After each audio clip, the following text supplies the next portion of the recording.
Hi all Bigg Boss Malayalam season 7 episode തുടങ്ങുന്നത് തന്നെ കാപ്പിപ്പൊടിയുടെ പ്രശ്നമായിട്ടാണ്. Gizele ഒളിപ്പിച്ച് വെച്ച കാപ്പിപ്പൊടി കിച്ചൺ ടീമിന് കിട്ടി. അത് ചോദിച്ചപ്പോൾ ജിസേൽ ഒരു രീതിയിൽ ആദ്യം സമ്മതിക്കുന്നുണ്ടായിരുന്നില്ല. കാപ്പി ഇല്ലാതെ ഒട്ടും പറ്റാത്ത ഒരാളാണെങ്കിൽ പോലും ഈ ഷോയിൽ നിൽക്കുമ്പോൾ കിച്ചൺ ടീമിന്റെ അനുവാദം ഇല്ലാതെ ചെയ്യാൻ പറ്റില്ലല്ലോ. ഏതായാലും എല്ലാവർക്കും ഉപയോഗിക്കാൻ വേണ്ടിയിട്ടുള്ള കാപ്പിപ്പൊടി മാറ്റിവെച്ചത് എന്തായാലും പണി പാളി. ഇനി മുതൽ പുറത്തുനിന്ന് ആരും കിച്ചൺ ടീമിൽ കയറണ്ടെന്ന് ക്യാപ്റ്റൻ പറഞ്ഞു. ജിസേലിന്റെ കാര്യമല്ലേ, അതുകൊണ്ട് തീരണമെങ്കിൽ തീരട്ടെ എന്ന് വിചാരിച്ച് ക്യാപ്റ്റൻ ഇടപെട്ടതാണ്. ഇതിന്റെ ഇടയിൽ നടക്കുന്ന ഒരു പരിപാടിയാണ്. അനുമോള ജിസേലാണല്ലോ ചപ്പാത്തി കള്ളി എന്ന് വിളിച്ചത്. അതുകൊണ്ട് അനുമോള് ജിസേലിനെ ഇടയ്ക്കിടയ്ക്ക് കള്ളിയെന്ന് വിളിച്ച് ആനന്ദം കണ്ടെത്തുന്ന ഒരു കാഴ്ച രസമുണ്ടായിരുന്നു. കുറെ സമയത്തിന് ശേഷം കേട്ടോ ജിസേൽ ഒന്ന് സമ്മതിച്ചത്. കാപ്പിപ്പൊടി ഇനി 3 പാക്കറ്റും കൂടി ഉണ്ടെന്ന് ജിസേൽ പറഞ്ഞു. അത് എവിടെയാന്ന് പറഞ്ഞു കൊടുക്കാൻ പറ്റില്ല, നിങ്ങൾ വേണമെങ്കിൽ തപ്പി കണ്ടുപിടിച്ചോ എന്നാണ് ജിസേൽ പറഞ്ഞത്. അത് ചുമ്മാ അവരെ ഇളക്കി വിട്ടതാവാനേ വഴിയുള്ളൂ. അതൊക്കെ പറയുമ്പോൾ അനുമോൾ ആ ദേഷ്യം കൺട്രോൾ ചെയ്ത് നിൽക്കുന്ന ഒരു നിപ്പൊക്കെ കാണിക്കുന്നുണ്ട് കേട്ടോ. ഇതിനുശേഷം പുള്ളിക്കാരത്തി വളരെ കൂളായിട്ട് ചിരിച്ചുകൊണ്ടങ്ങ് പോവുകയും ചെയ്തു. ലൈവിൽ കാണിച്ചാണ് അനുമോള് മാത്രമല്ല നെവിനും അങ്ങനെ പലരും അവിടെ കാപ്പിക്കള്ളി എന്നൊക്കെ വിളിക്കുന്നുണ്ട്. പക്ഷെ അതൊന്നും കൂസലാക്കാതെ ജിസേൽ ചിരിച്ചുകൊണ്ട് നടന്നു പോവാണ് ഇത്. വിളിക്കണമെങ്കിൽ വിളിച്ചോ,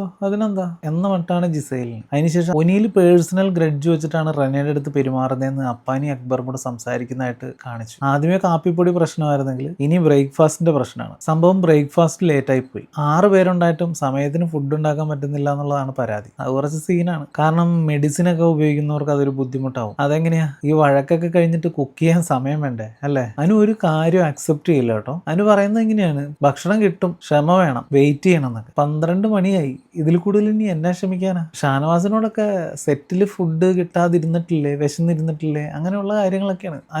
അനുവിന്റെ ഒരു കണ്ണിൽ കൂടെ മാത്രമാണ് കാണുന്നത്. മറ്റുള്ളവരുടെ വിഷമം കാണുന്നുണ്ട് എന്നൊക്കെ തെറ്റിദ്ധരിപ്പിക്കുന്നതായിട്ടാണ് എനിക്ക് തോന്നിയത്. ശരിക്കും അനുവിന്റെ കാര്യങ്ങൾ മറ്റുള്ളവരിലേക്ക് അടിച്ചേൽപ്പിക്കാനാണ് ശ്രമിക്കുന്നത്. നിങ്ങളത് സൂക്ഷിച്ചു നോക്കിയാൽ മനസ്സിലാവും. എന്നിട്ടോ ലാസ്റ്റ് കരച്ചിലും. അപ്പൊ പിന്നെ പാവായല്ലോ, അനുമോള് പാവാടാ. അതാണ് മൂഡ്. 24 മണിക്കൂറും ക്യാമറ പോലെ ജിസേലിന്റെ പുറകെ നടന്ന് ജിസേലിനെ കള്ളിയാക്കി കാണിക്കണം, കുലസ്ത്രീ ആശയങ്ങളെ പ്രചരിപ്പിക്കണം. പിന്നെ കരച്ചിലിനെ പറ്റി ഒന്നും പറയാൻ പാടില്ലല്ലോ അല്ലെ. ഇതാണ് അനു അവിടെ ആകെ ചെയ്യുന്ന കാര്യമൊന്നും ഇപ്പൊ തോന്നാ